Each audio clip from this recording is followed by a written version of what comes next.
Now Zebah and Zalmunna were in Karkor with their army, about 15,000 men, all who were left of all the army of the people of the east, for there had fallen 120,000 men who drew the sword. And Gideon went up by the way of the tent-dwellers, east of Nobah and Jogbehah, and attacked the army, for the army felt secure. And Zebah and Zalmunna fled, and he pursued them, and captured the 2 kings of Midian, Zebah and Zalmunna, and he threw all the army into a panic. Then Gideon the son of Joash returned from the battle by the ascent of Heres, and he captured a young man of Succoth and questioned him. And he wrote down for him the officials and elders of Succoth, 77 men. And he came to the men of Succoth and said, Behold, Zebah and Zalmunna, about whom you taunted me, saying, Are the hands of Zebah and Zalmunna already in your hand, that we should give bread to your men who are exhausted? And he took the elders of the city, and he took thorns of the wilderness and briars, and with them taught the men of Succoth a lesson. And he broke down the tower of Penuel, and killed the men of the city. Then he said to Zebah and Zalmunna, Where are the men whom you killed at Tabor?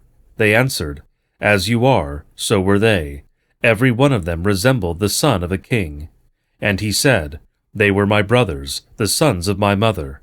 As the Lord lives, if you had saved them alive, I would not kill you. So he said to Jephthah his firstborn, Rise and kill them. But the young man did not draw his sword, for he was afraid, because he was still a young man. Then Zebah and Zalmunna said, Rise yourself and fall upon us, for as the man is, so is his strength. And Gideon arose and killed Zebah and Zalmunna, and he took the crescent ornaments that were on the necks of their camels. Then the men of Israel said to Gideon, Rule over us, you and your son and your grandson also, for you have saved us from the hand of Midian. Gideon said to them, I will not rule over you, and my son will not rule over you. The Lord will rule over you. And Gideon said to them, Let me make a request of you. Every one of you give me the earrings from his spoil. For they had golden earrings, because they were Ishmaelites. And they answered, We will willingly give them. And they spread a cloak, and every man threw in it the earrings of his spoil. And the weight of the golden earrings that he requested was 1,700 shekels of gold, besides the crescent ornaments, and the pendants, and the purple garments worn by the kings of Midian, and besides the collars that were around the necks of their camels. And Gideon made an ephod of it, and put it in his city in Ophrah, and all Israel whored after it there, and it became a snare to Gideon and to his family. So Midian was subdued before the people of Israel, and they raised their heads no more, and the land had rest 40 years in the days of Gideon. Jerubbaal the son of Joash went and lived in his own house. Now Gideon had 70 sons, his own offspring, for he had many wives. And his concubine who was in Shechem also bore him a son, and he called his name Abimelech. And Gideon the son of Joash died in a good old age, and was buried in the tomb of Joash his father, at Ophrah of the Abiezrites. As soon as Gideon died, the people of Israel turned again and whored after the Baals, and made Baal Berith their god. And the people of Israel did not remember the Lord their God, who had delivered them from the hand of all their enemies on every side. And they did not show steadfast love to the family of Jerubbaal, that is, Gideon, in return for all the good that he had done to Israel. Now Abimelech, the son of Jerubbaal, went to Shechem to his mother's relatives, and said to them and to the whole clan of his mother's family, Say in the ears of all the leaders of Shechem, which is better for you, that all 70 of the sons of Jerubbaal rule over you, or that one rule over you? Remember also that I am your bone and your flesh. And his mother's relatives spoke all these words on his behalf, in the ears of all the leaders of Shechem, and their hearts inclined to follow Abimelech, for they said, He is our brother. And they gave him 70 pieces of silver out of the house of Baal Berith, with which Abimelech hired worthless and reckless fellows who followed him. And he went to his father's house in Ophrah, and killed his brothers, the sons of Jerubbaal, 70 men on one stone. But Jotham, the youngest son of Jerubbaal, was left, for he hid himself. And all the leaders of Shechem came together, and all Beth Millo, and they went and made Abimelech king by the oak of the pillar at Shechem. When it was told to Jotham, he went and stood on top of Mount Gerizim, and cried aloud and said to them, Listen to me, you leaders of Shechem, that God may listen to you. The trees once went out to anoint a king over them, and they said to the olive tree, Reign over us. But the olive tree said to them, Shall I leave my abundance, by which gods and men are honored, and go hold sway over the trees? And the trees said to the fig tree, You come and reign over us. But the fig tree said to them, Shall I leave my sweetness and my good fruit, and go hold sway over the trees? And the trees said to the vine, You come and reign over us. But the vine said to them, Shall I leave my wine that cheers God and men, and go hold sway over the trees? Then all the trees said to the bramble, You come and reign over us. And the bramble said to the trees, If in good faith you are anointing me king over you, then come and take refuge in my shade. But if not, let fire come out of the bramble and devour the cedars of Lebanon.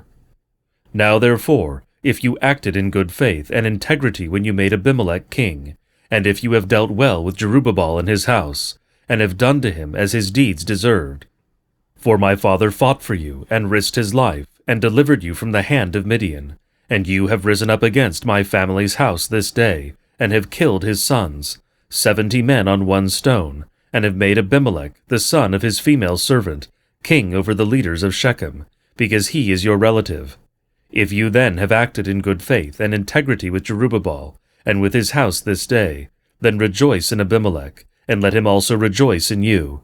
But if not, let fire come out from Abimelech, and devour the leaders of Shechem and Beth Millo, and let fire come out from the leaders of Shechem and from Beth Millo, and devour Abimelech. And Jotham ran away, and fled and went to Beer, and lived there, because of Abimelech his brother. Abimelech ruled over Israel 3 years, and God sent an evil spirit between Abimelech and the leaders of Shechem, and the leaders of Shechem dealt treacherously with Abimelech, that the violence done to the 70 sons of Jerubbaal might come, and their blood be laid on Abimelech their brother, who killed them, and on the men of Shechem, who strengthened his hands to kill his brothers. And the leaders of Shechem put men in ambush against him on the mountain tops, and they robbed all who passed by them along that way. And it was told to Abimelech. And Gaal the son of Ebed moved into Shechem with his relatives, and the leaders of Shechem put confidence in him. And they went out into the field, and gathered the grapes from their vineyards, and trod them and held a festival. And they went into the house of their God, and ate and drank, and reviled Abimelech. And Gaal the son of Ebed said, Who is Abimelech, and who are we of Shechem, that we should serve him? Is he not the son of Jerubbaal, and is not Zebul his officer? Serve the men of Hamor the father of Shechem, but why should we serve him? Would that this people were under my hand, then I would remove Abimelech. I would say to Abimelech, Increase your army, and come out. When Zebul the ruler of the city heard the words of Gaal the son of Ebed, his anger was kindled, and he sent messengers to Abimelech secretly, saying, Behold, Gaal the son of Ebed and his relatives have come to Shechem, and they are stirring up the city against you. Now therefore go by night, you and the people who are with you, and set an ambush in the field. Then in the morning, as soon as the sun is up, rise early and rush upon the city. And when he and the people who are with him come out against you, you may do to them as your hand finds to do. So Abimelech and all the men who were with him rose up by night, and set an ambush against Shechem in 4 companies. And Gaal the son of Ebed went out and stood in the entrance of the gate of the city.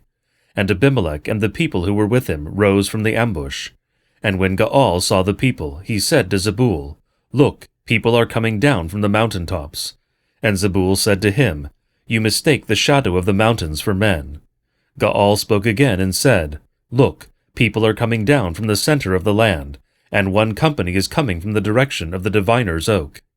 Then Zebul said to him, Where is your mouth now, you who said, Who is Abimelech, that we should serve him? Are not these the people whom you despised? Go out now and fight with them. And Gaal went out at the head of the leaders of Shechem, and fought with Abimelech. And Abimelech chased him, and he fled before him. And many fell wounded, up to the entrance of the gate. And Abimelech lived at Arumah. And Zebul drove out Gaal and his relatives, so that they could not dwell at Shechem. On the following day the people went out into the field, and Abimelech was told. He took his people, and divided them into 3 companies, and set an ambush in the fields. And he looked and saw the people coming out of the city. So he rose against them and killed them. Abimelech and the company that was with him rushed forward, and stood at the entrance of the gate of the city, while the 2 companies rushed upon all who were in the field and killed them. And Abimelech fought against the city all that day. He captured the city, and killed the people who were in it, and he razed the city, and sowed it with salt.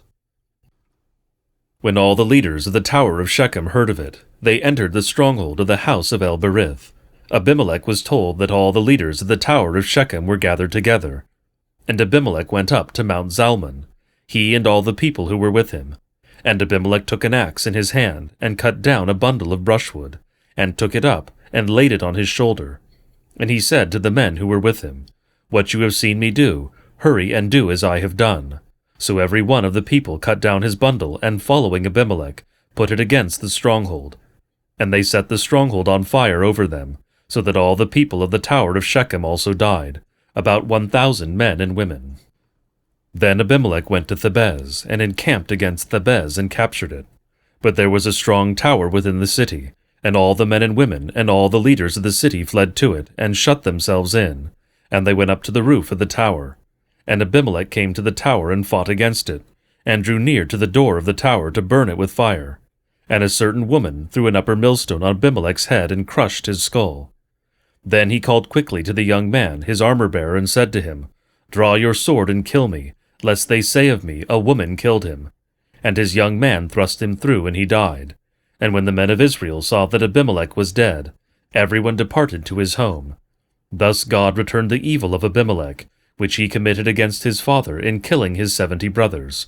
And God also made all the evil of the men of Shechem return on their heads, and upon them came the curse of Jotham the son of Jerubbaal. After Abimelech there arose to save Israel Tola the son of Puah, son of Dodo, a man of Issachar. And he lived at Shamir in the hill country of Ephraim, and he judged Israel 23 years. Then he died, and was buried at Shamir. After him arose Jair the Gileadite, who judged Israel 22 years. And he had 30 sons who rode on 30 donkeys, and they had 30 cities, called Havoth Jair to this day, which are in the land of Gilead. And Jair died, and was buried in Kaman. The people of Israel again did what was evil in the sight of the Lord, and served the Baals and the Ashtaroth, the gods of Syria, the gods of Sidon, the gods of Moab, the gods of the Ammonites, and the gods of the Philistines. And they forsook the Lord and did not serve him. So the anger of the Lord was kindled against Israel, and he sold them into the hand of the Philistines, and into the hand of the Ammonites. And they crushed and oppressed the people of Israel that year. For 18 years they oppressed all the people of Israel, who were beyond the Jordan, in the land of the Amorites, which is in Gilead. And the Ammonites crossed the Jordan to fight also against Judah, and against Benjamin, and against the house of Ephraim, so that Israel was severely distressed. And the people of Israel cried out to the Lord, saying, "We have sinned against you, because we have forsaken our God, and have served the Baals." And the Lord said to the people of Israel, "Did I not save you from the Egyptians, and from the Amorites, from the Ammonites, and from the Philistines? The Sidonians also, and the Amalekites, and the Maonites oppressed you, and you cried out to me, and I saved you out of their hand. Yet you have forsaken me, and served other gods. Therefore I will save you no more. Go and cry out to the gods whom you have chosen. Let them save you in the time of your distress." And the people of Israel said to the Lord, "We have sinned. Do to us whatever seems good to you. Only please deliver us this day." So they put away the foreign gods from among them, and served the Lord, and he became impatient over the misery of Israel. Then the Ammonites were called to arms, and they encamped in Gilead. And the people of Israel came together, and they encamped at Mizpah. And the people, the leaders of Gilead, said to one another, "Who is the man who will begin to fight against the Ammonites? He shall be head over all the inhabitants of Gilead." Now Jephthah the Gileadite was a mighty warrior, but he was the son of a prostitute. Gilead was the father of Jephthah, and Gilead's wife also bore him sons. And when his wife's sons grew up, they drove Jephthah out and said to him, "You shall not have an inheritance in our father's house, for you are the son of another woman." Then Jephthah fled from his brothers, and lived in the land of Tob. and worthless fellows collected around Jephthah and went out with him. After a time the Ammonites made war against Israel, and when the Ammonites made war against Israel, the elders of Gilead went to bring Jephthah from the land of Tob, and they said to Jephthah, "Come and be our leader, that we may fight against the Ammonites." But Jephthah said to the elders of Gilead, "Did you not hate me and drive me out of my father's house? Why have you come to me now, when you are in distress?" And the elders of Gilead said to Jephthah, "That is why we have turned to you now, that you may go out with us and fight against the Ammonites, and be our head over all the inhabitants of Gilead." Jephthah said to the elders of Gilead, "If you bring me home again to fight against the Ammonites, and the Lord gives them over to me, I will be your head." And the elders of Gilead said to Jephthah, "The Lord will be witness between us, if we do not do as you say." So Jephthah went with the elders of Gilead, and the people made him head and leader over them. And Jephthah spoke all his words before the Lord at Mizpah. Then Jephthah sent messengers to the king of the Ammonites and said, "What do you have against me, that you have come to me to fight against my land?" And the king of the Ammonites answered the messengers of Jephthah, "Because Israel on coming up from Egypt took away my land, from the Arnon to the Jabbok, and to the Jordan. Now therefore restore it peaceably." Jephthah again sent messengers to the king of the Ammonites and said to him, "Thus says Jephthah, Israel did not take away the land of Moab, or the land of the Ammonites, but when they came up from Egypt, Israel went through the wilderness to the Red Sea, and came to Kadesh. Israel then sent messengers to the king of Edom, saying, Please let us pass through your land. But the king of Edom would not listen. And they sent also to the king of Moab, but he would not consent. So Israel remained at Kadesh. Then they journeyed through the wilderness, and went around the land of Edom, and the land of Moab, and arrived on the east side of the land of Moab, and camped on the other side of the Arnon. But they did not enter the territory of Moab, for the Arnon was the boundary of Moab. Israel then sent messengers to Sihon, king of the Amorites, king of Heshbon, and Israel said to him, Please let us pass through your land to our country. But Sihon did not trust Israel to pass through his territory. So Sihon gathered all his people together, and encamped at Jahaz, and fought with Israel. And the Lord, the God of Israel, gave Sihon and all his people into the hand of Israel, and they defeated them. So Israel took possession of all the land of the Amorites, who inhabited that country. And they took possession of all the territory of the Amorites from the Arnon to the Jabbok, and from the wilderness to the Jordan. So then the Lord, the God of Israel, dispossessed the Amorites from before his people Israel. And are you to take possession of them? Will you not possess what Chemosh your God gives you to possess? And all that the Lord our God has dispossessed before us, we will possess. Now are you any better than Balak the son of Zippor, king of Moab? Did he ever contend against Israel, or did he ever go to war with them? While Israel lived in Heshbon and its villages, and in Aroer and its villages, and in all the cities that are on the banks of the Arnon, 300 years, why did you not deliver them within that time? I therefore have not sinned against you, and you do me wrong by making war on me. The Lord, the judge, decide this day between the people of Israel and the people of Ammon. But the king of the Ammonites did not listen to the words of Jephthah that he sent to him. Then the Spirit of the Lord was upon Jephthah, and he passed through Gilead and Manasseh, and passed on to Mizpah of Gilead. And from Mizpah of Gilead he passed on to the Ammonites. And Jephthah made a vow to the Lord, and said, If you will give the Ammonites into my hand, then whatever comes out from the doors of my house to meet me, when I return in peace from the Ammonites, shall be the Lord's, and I will offer it up for a burnt offering. So Jephthah crossed over to the Ammonites to fight against them, and the Lord gave them into his hand. And he struck them from Aroer to the neighborhood of Minnith, 20 cities, and as far as Abel-Keramim, with a great blow.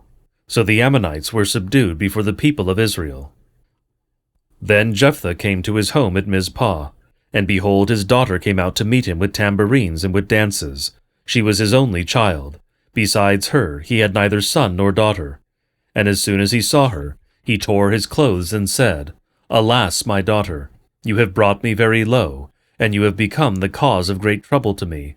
For I have opened my mouth to the Lord, and I cannot take back my vow. And she said to him, My father, you have opened your mouth to the Lord. Do to me according to what has gone out of your mouth. Now that the Lord has avenged you on your enemies, on the Ammonites. So she said to her father, Let this thing be done for me. Leave me alone 2 months, that I may go up and down on the mountains and weep for my virginity, I and my companions. So he said, Go. Then he sent her away for 2 months, and she departed, she and her companions, and wept for her virginity on the mountains. And at the end of 2 months she returned to her father, who did with her according to his vow that he had made. She had never known a man, and it became a custom in Israel that the daughters of Israel went year by year to lament the daughter of Jephthah, the Gileadite, 4 days in the year.